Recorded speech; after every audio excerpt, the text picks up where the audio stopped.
Partner by holding out or partner by estoppel. Section 28 of Indian Partnership Act of 1932 tells, when a person represents himself or knowingly permits himself to be represented as a partner in a firm when in fact he is not, he is liable like a partner in the firm to anyone who on the faith of such a representation has given credit to the firm. What it is? Supposedly, I myself tell someone that I am a partner of this particular firm, but I am actually not. This is first scenario.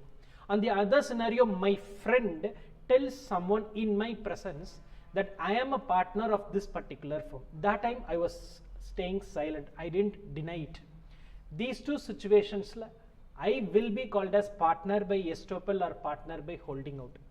On the belief which I had made or the belief which my friend had made, someone has given credit to the firm, then to that particular person I myself is personally liable. So either I should not represent myself as a partner of the firm if I am not, or if someone tells that I am a partner of that firm, if I am not the partner, I should deny it. If this is not happening, then I will be called as a partner by holding out or partner by estoppel.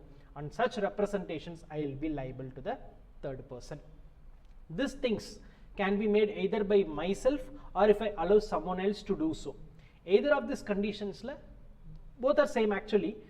I will be called as partner by holding out or partner by estoppel, and I will be liable. And if a partner retires from the firm without giving a notice to the firm or to generally, then that partner is also liable for the persons who is believing that he is continuing as a partner. So it has made an indirect compulsion on the partners to give a notice on retirement from the particular firm.